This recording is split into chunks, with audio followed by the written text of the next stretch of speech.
12 years of marriage ended with a single text message. I was sitting at my desk preparing for an important client meeting when my phone buzzed. Coffee in hand, I glanced down expecting a grocery reminder from Sarah. Instead, 7 cold words appeared: "I want a divorce." All communication through my lawyer. My coffee mug slipped, spilling across my desk as coworkers turned to stare. In that moment, everything shifted. Strangely calm, I typed back a single word: "Understood." Within the hour, I had transferred half our savings to a new account, contacted my attorney friend from college, and prepared to gather essential documents from our home safe. Before I continue with what happened next, drop a comment letting me know where you are watching from. Hit that like button if you believe in facing life's hardest moments with dignity, and subscribe to follow my journey through what became the most unexpected chapter of my life. To understand the shock of that message, you need to know our story. I first met Sarah during sophomore year at Boston University.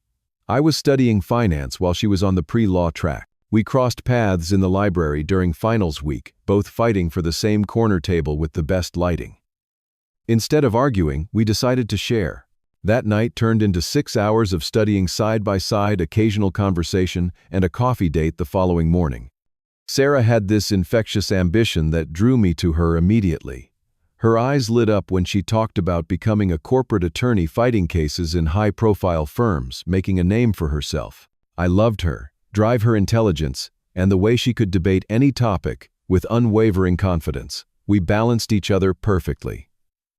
My practical numbers-oriented approach complemented her passionate advocacy style.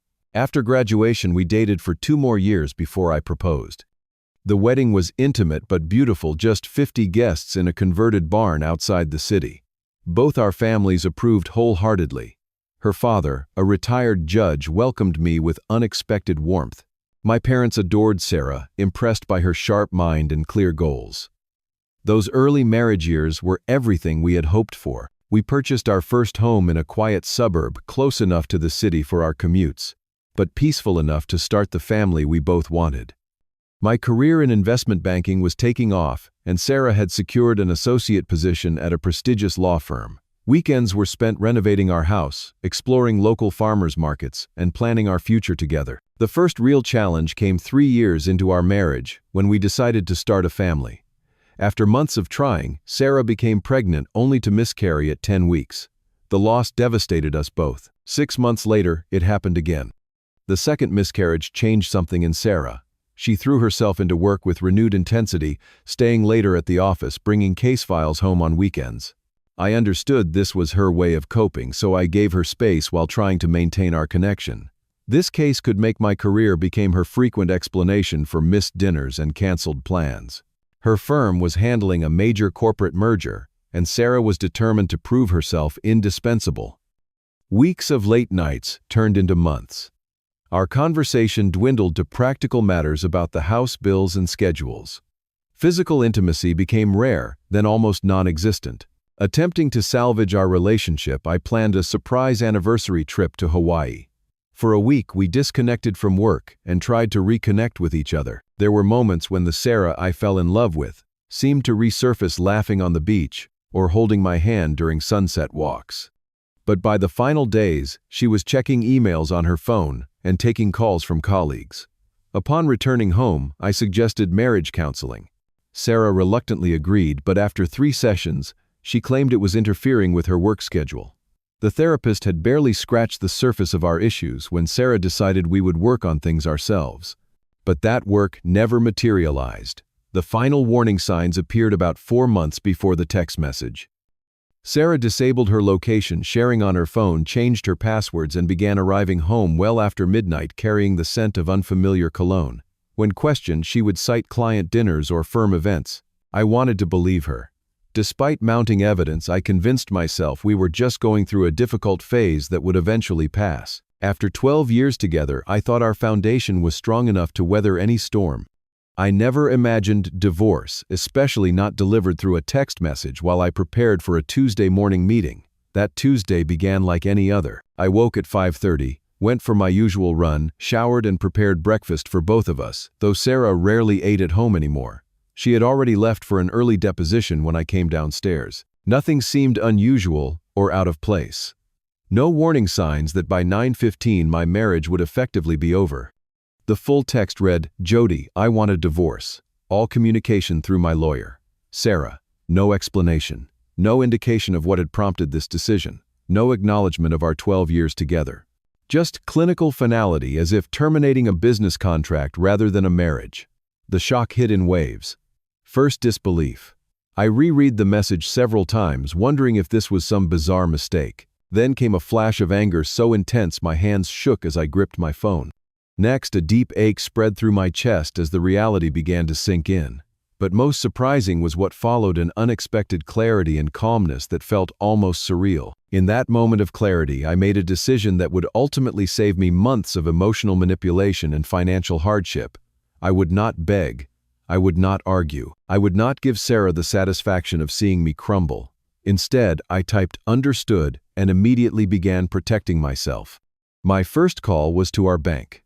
I transferred exactly half of our joint savings into a newly created account in my name only. Not a penny more than what was rightfully mine. Next, I contacted Michael, a law school friend who specialized in divorce cases. His firm was smaller than the corporate giants Sarah worked with, but his reputation for ethical tenacity was well known. "Do not engage with her directly," Michael advised during our hasty call. "If she wants communication through lawyers, give her exactly that. Document everything. Touch nothing in the house that could be considered tampering with her property. But secure your personal documents immediately." During my lunch break, I drove home and retrieved my passport, birth certificate, financial records, and family heirlooms from our safe. I photographed every room in our house, opened our filing cabinets, and documented our valuable possessions. I packed enough clothes for a week and booked a hotel room near my office. Through all of this, my phone remained silent. No follow-up from Sarah, no details, no further explanation. Just the devastating finality of that single text message. Back at the office, my team leader noticed something was wrong. After briefly explaining my situation, he offered me the rest of the week off. I declined. Work would be my anchor in the chaos. Structure and routine would keep me from spiraling into the emotional abyss that seemed to be opening beneath me. "Are you okay?" asked my colleague Thomas after witnessing my coffee spill earlier. "You seem strangely calm for someone whose wife just asked for a divorce." "Not okay," I admitted. "But I will be. This was her choice. How I respond is mine." That evening in my sterile hotel room, the emotional armor I had maintained throughout the day began to crack. I sat on the edge of the bed staring at our wedding photo on my phone. 12 years of shared dreams, inside jokes, holiday traditions, and daily rhythms demolished in a single message. The pain finally caught up with me, and I allowed myself one night of grief before the real battle would begin. The transition to hotel living was jarring after years in our comfortable suburban home. I woke disoriented that first morning, momentarily forgetting why I was in a strange room with generic artwork and the distant sounds of housekeeping carts in the hallway. Reality crashed back quickly. I was essentially homeless, my marriage was over, and a war was likely brewing over the life we had built together. That first night alone was the hardest. I scrolled through photos on my phone, memories of happier times that now seemed like scenes from someone else's life. Sarah and I hiking in Vermont during fall, her red hair catching sunlight against the colorful leaves. Our 10th anniversary dinner where we had laughed about how young and naive we looked in our wedding photos. Christmas at my parents' house, where Sarah had charmed everyone with her homemade gingerbread. Despite the ache in my chest, I did not regret my decision to respect her request. If Sarah wanted distance and formality, that is exactly what she would get. No emotional pleas, no angry outbursts, no negotiation attempts, complete radio silence. By the second day, Sarah apparently realized I was serious about honoring her communication stipulation. Messages began arriving through mutual friends. "Sarah called me. She seems confused about why you have not tried to contact her," said our friend Rachel, during an awkward phone call. "I am respecting her wishes," I replied simply. "She requested all communication through attorneys." "But I think she expected you to fight for the marriage," Rachel pressed. "That was not what she asked for." Similar conversations played out with other friends, each reporting Sarah's apparent surprise at my compliance with her demands.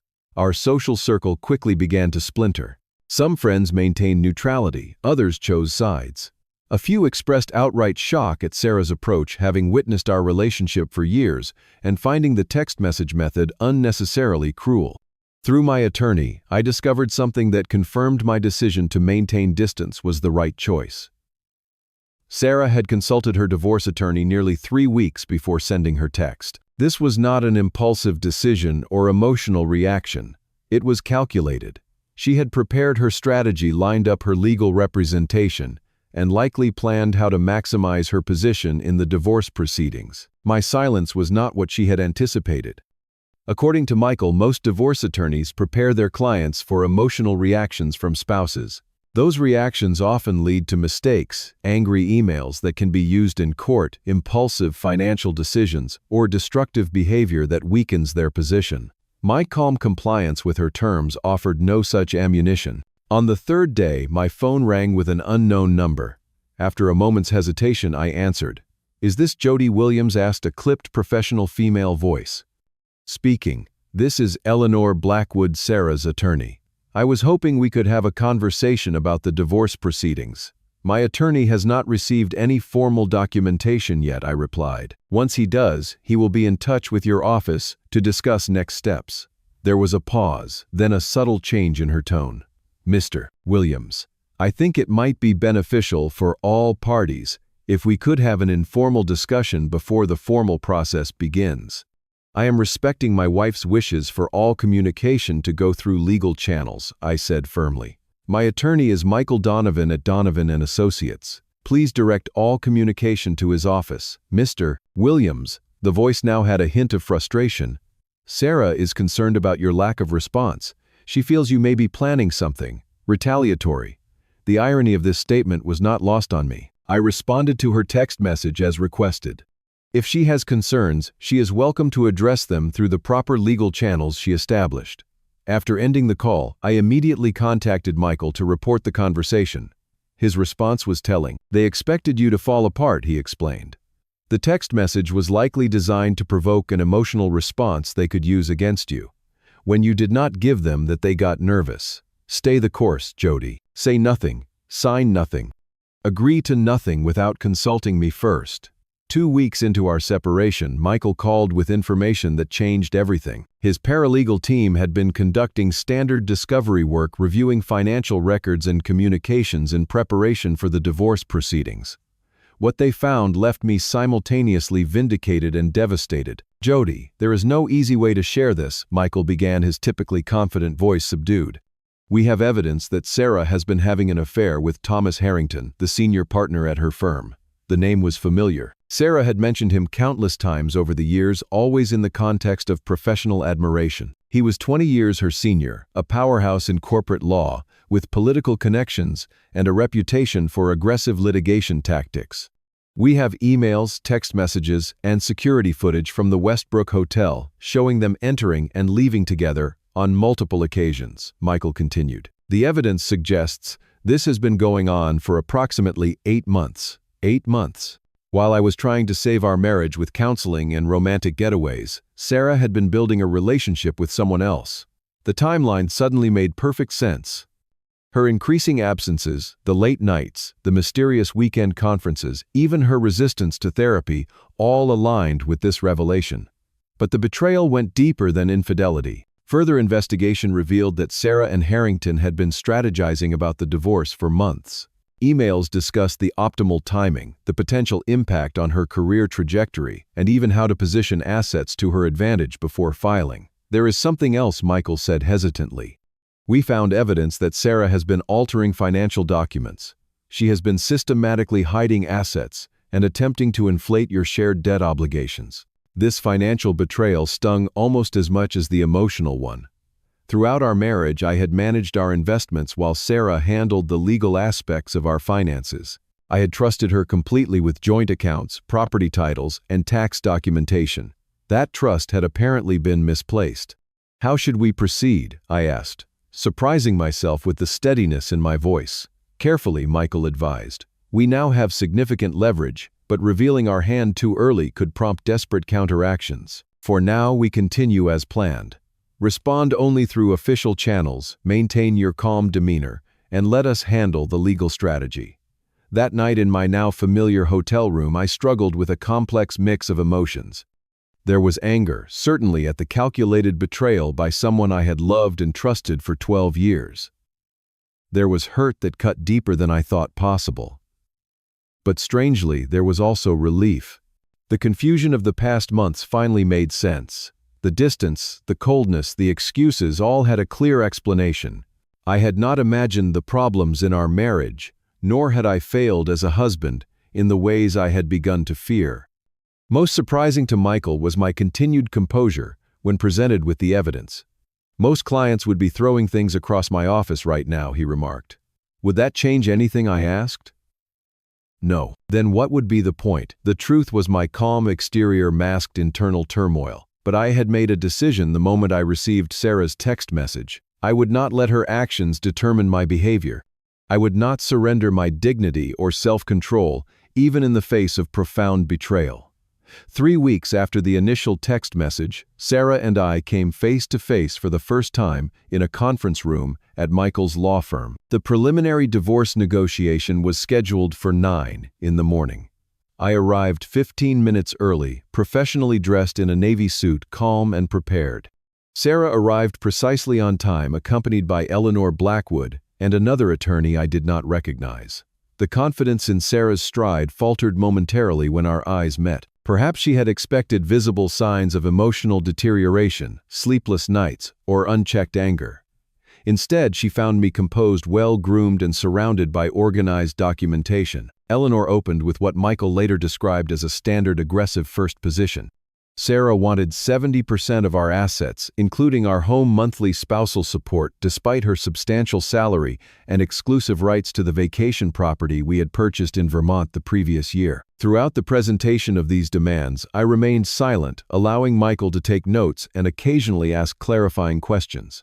Sarah watched me intently, clearly searching for reactions. I offered none. When it was our turn to respond, Michael calmly placed a folder on the table. "Before we address these requests, there are some matters that should be brought to everyone's attention," he began. "We have evidence that may significantly impact the division of assets in this case." He proceeded to outline in clinical detail the evidence of Sarah's affair with Thomas Harrington. As Michael spoke, I watched the color drain from Sarah's face. Her attorney placed a restraining hand on her arm when she attempted to interrupt. Additionally, Michael continued, "We have documentation showing deliberate manipulation of financial records, including hidden assets and falsified debt statements. Given these circumstances, we believe a more equitable distribution would be appropriate." The meeting's tone shifted dramatically. Eleanor requested a brief recess to consult with her client. When they returned 20 minutes later, Sarah's demeanor had transformed from confident to visibly shaken. "We would like to discuss a more reasonable settlement," Eleanor stated, all traces of her earlier aggression gone. The remainder of the meeting focused on technical details and scheduling. Throughout the process, I maintained my silence, speaking only when directly addressed with procedural questions. As we prepared to leave, Sarah attempted to approach me directly. "Jody, could we please talk privately for a moment?" Her voice carried a vulnerability I had not heard in years. I looked to Michael, who gave an almost imperceptible shake of his head. "All communication through our attorneys," I responded quietly, gathering my papers and walking out. In the days that followed, Sarah escalated her efforts to establish direct contact. She called my parents, claiming I was acting irrationally and refusing to communicate. She told mutual friends I was being unnecessarily cruel by ignoring her attempts to explain. She even appeared at my office one afternoon only to be politely but firmly turned away by security after I declined to come to the lobby. Each attempt reinforced my decision to maintain boundaries. The woman who had coldly ended our marriage via text message was now desperate for the emotional engagement she had initially rejected. But I remained committed to the parameters she had established, responding to every outreach with the same message: "Please direct all communication to my attorney." Over the next several months, I gradually built a new life from the fragments of my old one. I found a small but modern apartment closer to downtown, furnished it minimally but comfortably, and established new routines that had nothing to do with my former married life. The first few weeks were admittedly difficult. After 12 years of sharing space with someone, the silence of living alone was deafening. I missed the small rituals of marriage, even the ones I had once found mildly annoying. Sarah's habit of leaving half-empty coffee cups around the house, the sound of her shower singing in the mornings, the way she would absently twirl her hair while reading case files on the couch. On my attorney's recommendation, I joined a support group for people going through divorce.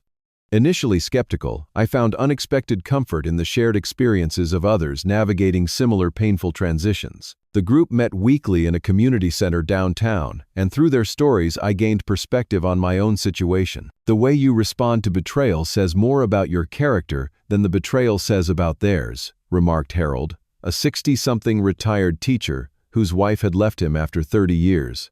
His words resonated deeply, affirming my decision to maintain dignity throughout the process. To fill my newfound free time, I committed to activities I had long neglected. I trained for a marathon, something I had talked about for years but never prioritized. I took cooking classes, learning to prepare meals more complex than the bachelor basics I had relied on before meeting Sarah. I reconnected with college friends who had drifted to the periphery of my life during my marriage. Through this process of rebuilding, I discovered parts of myself that had been submerged in the identity of being Sarah's husband. My own dreams and interests, separate from our shared goals, began to resurface. I found myself making decisions based solely on my own preferences, a freedom both terrifying and exhilarating after years of compromise. The legal proceedings continued in parallel with my personal growth. With the evidence Michael had gathered, Sarah's initial aggressive demands became increasingly untenable. Her attorney proposed a series of revised settlements, each more reasonable than the last. Throughout the negotiations, I maintained my policy of minimal engagement, addressing only the practical matters at hand, rather than the emotional aspects she seemed eager to discuss. 6 months after that life-changing text message, we finalized our divorce settlement. The terms were far more equitable than Sarah's opening position, with assets divided almost equally, and no ongoing financial entanglements. I kept my retirement accounts intact, while Sarah retained the house with a requirement to refinance in her name only. The Vermont property was sold with proceeds split evenly. On the day the final papers were signed, I felt an unexpected lightness. Not happiness exactly, but something akin to relief. The chapter was closed. The uncertainty was over. The future, while unknown, was mine to shape. Several weeks later, I ran into Sarah at a coffee shop downtown. She looked thinner, tired around the eyes. She approached hesitantly, asking if she could join me for a moment. Against my better judgment, I agreed. "I made a terrible mistake," she said without preamble. "Thomas ended things once his wife discovered our relationship. The promotion I was promised never materialized. The firm is pushing me out gradually. Everything I thought I was building is falling apart." I listened quietly, feeling neither satisfaction at her misfortune nor sympathy for her situation. Her choices had consequences, just as mine did. "I sometimes wonder what would have happened if I had just talked to you, instead of sending that text," she continued. "We could have worked through things, found a way forward together." Perhaps I acknowledged, finishing my coffee. "But we will never know. I wish you well, Sarah." As I walked away, I realized the truth of what I had learned through this painful journey. The most devastating text message of my life had ultimately forced me to find strength I never knew I possessed. The cold finality of all communication through my lawyer had paradoxically opened communication with the most important person, myself. Sometimes the most painful endings create the opportunity for the most meaningful beginnings. The divorce that was meant to break me instead rebuilt me stronger and more authentically than before. Your response to crisis shapes your future more profoundly than the crisis itself. What unexpected challenge became your greatest teacher? Share your story in the comments below. If this resonated with you, please hit that like button and subscribe for more real stories about finding strength in difficult moments. And if you know someone facing their own life-changing text message, share this video to remind them they are not alone. Thank you for listening. And remember, dignity is not what happens to you, but how you respond to what happens to you.